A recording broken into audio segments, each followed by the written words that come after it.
সেই ছোটবেলা থেকেই আমরা সৃজনশীল লিখে আসতেছি, কিন্তু সৃজনশীলে আমরা আশানুরূপ নাম্বার পাই না। কেন পাই না, কিভাবে লিখলে পাবো, এই সমস্ত বিষয় নিয়ে তোমাদের সামনে আজকে কথা বলবো। আমি মারজানি খান অন্তর, পড়াশোনা করছি ঢাকা বিশ্ববিদ্যালয়। আমি এইচএসসি লাইফে কিভাবে সৃজনশীল লিখে 9-10 সৃজনশীলে পেতাম, সেই বিষয়টা আজকে তোমাদের এই অভিজ্ঞতাটা আমি তোমাদের সামনে শেয়ার করব। এবং তোমরা জানলে অবাক হবে যে তোমরা সৃজনশীল যদি সঠিকভাবে লিখতে পারো তাহলে একটা সৃজনশীল কিন্তু ক্ষেত্র বিশেষে 10 নাম্বারও পাওয়া যায়। আমরা জানি যে সৃজনশীল প্রশ্নটা 10 নম্বরের প্রশ্ন আসে এবং এই 10 নম্বরের প্রশ্নের মধ্যে 4টা প্রশ্ন দেওয়া থাকবে এবং এই 4টা প্রশ্নের মধ্যে প্রথম যে প্রশ্নটা থাকবে সেটা হচ্ছে যে জ্ঞানমূলক প্রশ্ন। সো এই জ্ঞানমূলক প্রশ্নটা নরমালি কোনো একটা বিষয়ের অ্যাড্রেস চাইবে, কোনো একটা বিষয় এক লাইনে জানতে চাইবে, বর্ণনা চাইবে, সেটা স্থানের নাম জানতে চাইবে, কোনো একজন কবির লেখকের কোনো একটা প্রবন্ধের নাম জানতে চাইবে বা কোনো কিছু সংজ্ঞা জানতে চাইবে। সো এটা আমরা নরমালি জানি যে 1 লাইন বা 2 লাইনের মধ্যে হয়ে যাবে। এবার আসো যে দ্বিতীয় যে প্রশ্নটা আসবে, এই দ্বিতীয় প্রশ্নটার নাম হচ্ছে অনুধাবনমূলক প্রশ্ন। এটার নাম হচ্ছে অনুধাবনমূলক প্রশ্ন, বা আরো সহজ করে যদি আমরা এটাকে বলি তাহলে এটাকে বলা যাবে ব্যাখ্যামূলক প্রশ্ন, এবং এইখানে কিন্তু নাম্বার থাকবে 2। সো এই 2 নম্বরের সাথেও কিন্তু উদ্দীপকের কিন্তু এই জ্ঞানমূলক এবং অনুধাবনমূলক প্রশ্নের কিন্তু উদ্দীপক থেকে ডিরেক্ট কোনো মিল কিন্তু থাকে না। সো এইখানে তোমাকে যে প্রশ্নটা দেয়া থাকবে, এই প্রশ্নটা নরমালি একটা পাঠের একটা উদ্ধৃতি দেয়া থাকবে এবং বলবে যে এটা ব্যাখ্যা করার জন্য। সাপোজ তোমাকে বললো যে বিলাসী গল্পে এইভাবে বলবে না, তোমাকে ধরো যে সাপোজ বললো যে ঠিক যেন ফুলদানিতে ভিজাইয়ে রাখা বাসি ফুলের মতো, ঠিক যেন ফুলদানিতে ভিজাইয়ে রাখা বাসি ফুলের মতো ব্যাখ্যা করো। সো তোমাকে যে জিনিসটা করতে হবে সেটা হচ্ছে যে এই অনুধাবনমূলক প্রশ্ন লিখতে হলে তোমাকে 2 প্যারায় লিখতে হবে। তোমরা অনেকেই জানো না যে এই অনুধাবনমূলক প্রশ্নের মধ্যে কিন্তু 2 এর মধ্যে কিন্তু অবশ্যই 2 পাওয়া যায়। কিভাবে পাওয়া যায়? তুমি প্রথমেই এটার ডিরেক্ট উত্তরটা দিবা যে ঠিক যেন ফুলদানিতে ভিজাইয়ে রাখা বাসি ফুলের মতো, এই লাইনটা বিলাসীকে কেন্দ্র করে বলা হয়েছিল। লাউড অ্যান্ড ক্লিয়ার তুমি এটা এখানে বক্তব্যটা বলে দিলা। তারপর প্যারাটায় তুমি লিখবা যে কেন আসলে বলা হয়েছিল। তোমরা জানো যে বিলাসী মৃত্যুঞ্জয়কে সেবা শুশ্রূষা করেছিল এবং বিলাসী খুবই কর্মনিপুণ এবং সেবাব্রতী একটা মেয়ে ছিল, এবং যখন মৃত্যুঞ্জয় মৃত্যু পথযাত্রী হয়ে যায় তখন তাকে সেবা শুশ্রূষা করতে গিয়ে বিলাসীর কিন্তু এই অবস্থা হয়ে গিয়েছিল, এবং প্রায় মৃত্যুঞ্জয়ের জবানিতে বলা হয়েছিল প্রায় 45 দিন কিন্তু তাকে সেবা শুশ্রূষা করেছিল বিলাসী। এবং একা একা যখন বিলাসী তাকে সেবা শুশ্রূষা করেছিল তখন আমরা অনেক সময় একটা তাজা ফুল আমরা যখন গড়ে নিয়ে এসে আমরা ফুলদানিতে রাখবো, ভিজিয়ে রাখবো, সেটা কিন্তু 10 দিন পর 15 দিন পর সেটা কিন্তু দেখা যাবে যে একটা স্ট্রাকচার থাকবে ফুলের, কিন্তু ফুলটা একদম যদি তুমি একটা টোকা দাও কিংবা একটু যদি তুমি এটা সরাতে চেষ্টা করো এটা কিন্তু পড়ে যাবে। তার মানে বিলাসী দেখতেও কিন্তু অনেকটা এরকম হয়ে গিয়েছিল, কারণ সে মৃত্যুঞ্জয়কে সেবা শুশ্রূষা করার মাধ্যমে এবং সে অনেক বেশি সেবাব্রতী ছিল, যার কারণে তাকে দেখে এটা মনে হয়েছিল যে ঠিক যেন ফুলদানিতে ভিজাইয়ে রাখা বাসি ফুলের মতন। কে বলছিল কথাটা? এটা বলছিল গল্পের কথক নেরা যখন মৃত্যুঞ্জয়কে দেখতে গিয়েছিল। সো এই অনুধাবনমূলক প্রশ্নটা তোমরা নর্মালি প্রশ্ন করে যে ভাই এটা কয় লাইনে লিখবো, এটা নর্মালি তুমি 5, 6 কিংবা 7 লাইনে লিখবা। এটা লেখার তারতম্যের উপর ডিপেন্ড করে, অনেকের লেখার সাইজ বড়, অনেকের লেখার সাইজ ছোট। সো যখন তুমি নিজে বুঝতে পারবা যে না তোমার প্রশ্নের উত্তরটা তুমি ঠিকঠাকভাবে এই 2 প্যারায় দিতে পেরেছো, তুমি স্টপ করে ফেলবা। এবং নর্মালি ক নাম্বার জ্ঞানমূলক প্রশ্নটা লেখার পরে একটা পৃষ্ঠার বাকি যে অংশটা থাকবে এই অংশটার মধ্যে তুমি 5-6 লাইনের মধ্যে তুমি এই অনুধাবনমূলক প্রশ্নটা যদি লিখতে পারো তাহলে এখানে অবশ্যই তুমি 2 এর মধ্যে 2 পাবা। এবার আসো আমাদের থার্ড যে প্রশ্নটা, এখানে আমরা যাব এবং এই থার্ড প্রশ্নটার নাম হচ্ছে প্রয়োগমূলক প্রশ্ন। নতুন একটা পৃষ্ঠা তুমি পেলে, তো এই নতুন পৃষ্ঠার মধ্যে তুমি এই গ নাম্বার প্রশ্নটা লিখবা যেটার নাম হচ্ছে প্রয়োগমূলক, এবং এই প্রয়োগমূলক প্রশ্নের মান হচ্ছে 3 নাম্বার থাকবে। এবং এই প্রয়োগমূলক প্রশ্ন থেকে এখন তোমার উদ্দীপক থেকে শুরু হয়েছে, আর আমরা এজ ইউজুয়াল লেখা শুরু করব যে উদ্দীপক থেকে জানতে পারি যে এটার গুরুত্ব অপরিসীম, এবং এইটা লিখি করেই কিন্তু আমরা আশানুরূপ নাম্বার পাই না, এজ ইউজুয়াল লেখালেখি এজ ইউজুয়াল নাম্বার পাই। সো এই প্রয়োগমূলক প্রশ্নটা নর্মালি আসে, ধরো যে তোমাকে এখানে একটা উদ্দীপক দেয়া আছে, হ্যাঁ সাপোজ এখানে একটা উদ্দীপকটা দেয়া আছে এবং উদ্দীপকের মধ্যে কোনো একটা ক্যারেক্টারের সাথে তোমার এই যে পঠিত মৃত্যুঞ্জয়ের বিলাসী গল্পটার সাথেও কোনো একটা ক্যারেক্টারের মিল কিংবা অমিল থাকতে পারে। তোমাকে বললো উদ্দীপকের কালাম মিয়ার সাথে তোমার বিলাসী গল্পের কোন চরিত্রের মিল পাও। সো কালাম মিয়া যদি এরকম যদি সমাজ ব্যবস্থার অন্ধ বিশ্বাস কুসংস্কার গোড়ামিকে ছিন্ন করে যদি সে এরকম মৃত্যুঞ্জয়ের মতো যদি কোনো স্টেপ নেয়, তাহলে এটা উদ্দীপকে আমরা জানতে পারবো। সো তুমি কি করবা, এই যে গ নম্বর প্রশ্নটা 3 নম্বর প্রশ্ন, এখানে তুমি 3টা প্যারা দেওয়ার চেষ্টা করবা, 3টা প্যারা দেওয়ার চেষ্টা করবা। সো প্রথম লাইনে তুমি লাউড অ্যান্ড ক্লিয়ার বলে দিবা, ঘোরানো পেঁচানোর দরকার নাই যে আমি এটা পরে লিখবো। তুমি জাস্ট লিখে ফেলবা উদ্দীপকের কালাম মিয়ার সাথে আমার পঠিত বিলাসী গল্পের মৃত্যুঞ্জয়ের মিল রয়েছে, অথবা অমিল থাকলে অমিল রয়েছে।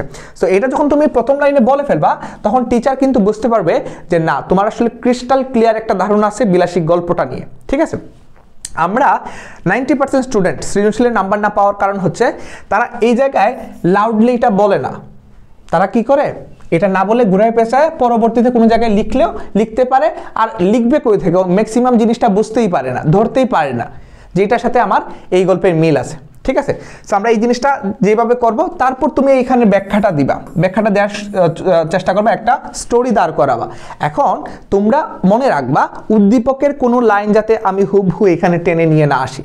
তুমি তোমার মানে বিলাসী গল্পটা তুমি পড়ার পর তুমি যে জিনিসটা অনুধাবন করেছো সেই জিনিসটাই তুমি এইখানে দ্বিতীয় প্যারাটায় তুমি লিখবা। ঠিক আছে, প্রথম প্যারাটায় তো তুমি এটার উত্তরটা ডিরেক্ট বলে দিবা, তারপর এটা তুমি এরকমভাবে রান অন করবা।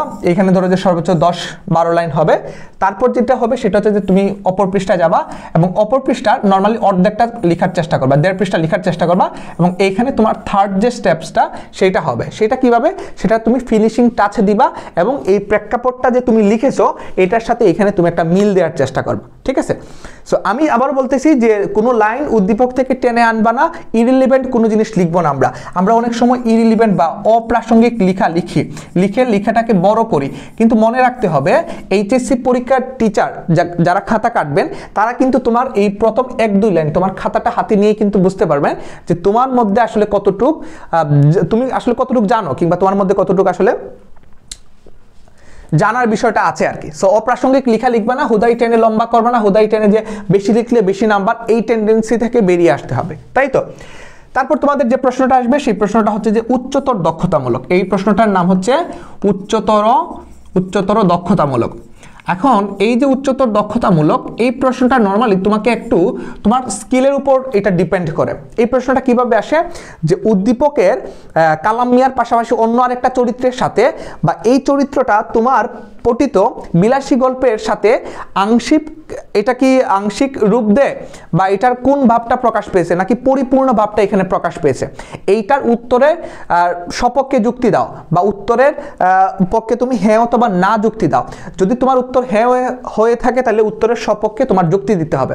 সো এই প্রশ্নটা নর্মালি কি করতে হয়, তোমাকে এখানে 4 প্যারায় লিখতে হয়, যেহেতু 4 নাম্বার তুমি 4 প্যারায় লিখবা।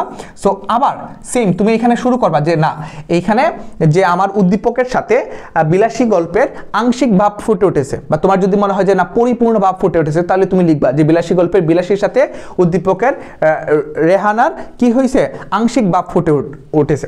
সো তুমি যখন প্রথম লাইনে একটা লিখবা এখানে তুমি 1 নাম্বার পেয়ে যাবা।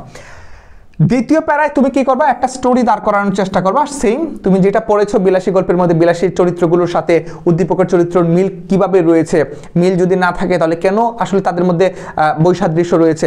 সো সাদৃশ্য এবং বৈসাদৃশ্য কিন্তু এখানে তোমাকে চাইবে, যে উদ্দীপকের গল্পের সাথে সাদৃশ্য অথবা বৈসাদৃশ্য যেটা আছে এটা তুমি ফুটিয়ে তুলো, তাই তো।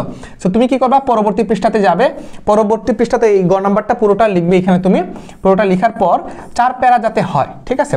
4 প্যারা তুমি নর্মালি 1.5 পৃষ্ঠা লিখলেই হবে, এটা বেশি 1.5 পৃষ্ঠা, হ্যাঁ এখান থেকে কিন্তু বেশি শুরু হয়েছে 1.5 পৃষ্ঠা। তো এখানে কিন্তু তুমি 4 নাম্বার আশা করতেই পারো। আমি তোমাদেরকে যে জিনিসটা বলবো সেটা হচ্ছে যে আমি যে জিনিসটা করতাম সেটা হচ্ছে যে এখানে লেখার পরে আমি আরেকটা পৃষ্ঠা এটা টেনে নিয়ে যেতাম, আরেকটা পৃষ্ঠায় লিখে আমি ওইখানে 2 লাইন নিয়ে শেষ করতাম। তখন টিচারের মাইন্ডসেটটা এরকম থাকতো যে আরে না, এই ছেলেটা তো 1 পৃষ্ঠা 2 পৃষ্ঠা মানে 2 পৃষ্ঠা অতিক্রম ক্রস করছে, তার মানে তার কাছে কিন্তু বেশি মনে হতো। আদতে কিন্তু আমি প্রায় 2 পৃষ্ঠাও কিন্তু লিখি নাই, কিন্তু ওই যে আমাদের টিচারদের সাইকোলজিটা ওইরকমভাবে আমরা নিয়ে যেতে পারবো যদি আমরা আরেকটা পৃষ্ঠার মধ্যে আমরা এই লেখাটা যদি টেনে নিতে পারি। এটা তোমরা করতে পারো ক্ষেত্র বিশেষে। টাইম ম্যানেজমেন্ট তো খুব গুরুত্বপূর্ণ, টাইমের দিকে খেয়াল রাখবা। সো 4টা প্যারা আমি যখন লিখবো তখন আমি এখানে আশা করতেই পারি ভালোভাবে লিখলে আমি 4 নাম্বার পেতে পারবো। সো লেখা কিরকম সুন্দর হতে হবে, হাতের লেখা কিরকম বড় হতে হবে, ছোট হতে হবে, ডাজন্ট ম্যাটার, কিন্তু তোমাকে মনে রাখতে হবে যে তোমার এই লেখার মধ্যে তোমার কতটুকু তুমি আসলে ইনফরমেশন দিতে পারতেছো, তুমি আসলে কতটুকু ডিপিক্ট করতে পারতেছো ওই প্রবন্ধটা বা ওই গদ্যটা, ওই পদ্যটা, ওই নাটকটা, উপন্যাসটা কতটুকু তুমি চিত্রিত করতে পারতেছো, ডিপিক্ট করতে পারতেছো, এটা কিন্তু তোমার খেয়াল রাখতে হবে। তো আমরা একটু রেশিওটা করব যে প্রথম প্রশ্নটার মধ্যে জ্ঞানমূলক প্রশ্নের মধ্যে সাপোজ তুমি ধরো যে 1 নম্বর পেয়েছো, তারপর অনুধাবনমূলক প্রশ্নের মধ্যে তোমাদেরকে যেটা বললাম যে 2 প্যারায় লিখলে 2 নাম্বার অবশ্যই তুমি পাবে। তারপর তোমাদের প্রয়োগমূলক প্রশ্নের মধ্যে তুমি সুন্দর করে যদি 1.5 পৃষ্ঠা লিখতে পারো 3টা প্যারার মধ্যে 3 নাম্বার পাবে। এবং আমি তোমাদেরকে আরেকটা জিনিস বলবো যে তোমরা এই প্রয়োগমূলকে বেশি এফোর্ট দিবা, কেন? কারণ এই 3 নাম্বারের মধ্যে 3 নাম্বার কিন্তু টিচার দিবেন বা দেন, কিন্তু টিচারদের একটা বাজে একটা, আমি বলবো না এটা, তাদের একটা টেন্ডেন্সি এরকম যে না, উচ্চতর দক্ষতামূলক যে প্রশ্ন, এই সৃজনশীল প্রশ্নটার মধ্যে আমি 4-এর মধ্যে 4 দিব না, আমি 3 দিব। যত ভালোই লেখক এখানে 4-এর মধ্যে টিচার 4 দেন না নর্মালি, কারণ সৃজনশীল 10 হয়ে যাচ্ছে। অনেকে মনে করেন যে পকেট থেকে নাম্বার দেওয়া হচ্ছে তাদের। সো আমি ভালো লিখলে অবশ্যই এখানে 4 দেওয়া উচিত বলে আমি মনে করি। সো সাপোজ তুমি এখানে ধরো যে কম এফোর্ট দিলেও তুমি 3 পাচ্ছ। সো তুমি যদি ওভারঅল দেখো তাহলে এই সৃজনশীলে তোমার নাম্বার আসতেছে 9 নাম্বার। এখন 9কে তুমি 7টা সৃজনশীল দিয়ে গুণ দাও, কত হচ্ছে? 7 এবং 9 হচ্ছে 63। সো সৃজনশীলে তুমি 70-এর মধ্যে 63 পাচ্ছ যদি এই তরিকায় যদি তুমি লিখতে পারো। এবং বিলিভ মি, আমি এইচএসসিতে ভালো করার মানে সৃজনশীলে আমি মনে করি যে আশানুরূপ নাম্বার পাওয়ার একটা কারণ হচ্ছে আমি সৃজনশীলগুলো এই বেসিসে লিখতাম, ঠিক আছে? সো এই 63 নাম্বারের সাথে তুমি এমসিকিউ যোগ করবা, এটা হচ্ছে যে সিকিউ, আর এমসিকিউ তুমি যোগ করতে পারো এখানে। ধরো যে ভালো যদি করতে পারো তাহলে তুমি বাংলা প্রথম পত্রে বা যে কোনো সৃজনশীলে তুমি এমসিকিউ তুমি ধরো যে এখানে 26-27 পেতে পারো। হ্যাঁ, আমি 25-এই ধরলাম। সো 25 যদি হয় তোমার নাম্বার কিন্তু 88, প্রায় 90।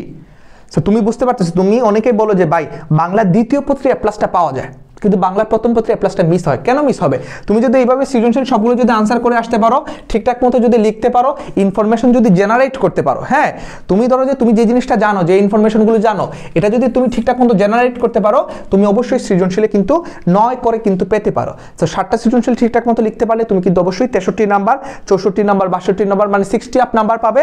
আর এখানে এমসিকিউ যদি ভালো করতে পারো, এভারেজ নাম্বার যদি পাও, তোমার কিন্তু অবশ্যই এ প্লাস থাকছে এবং 90+ নাম্বারও পাওয়ার কিন্তু একটা তোমার সম্ভাবনা থাকবে।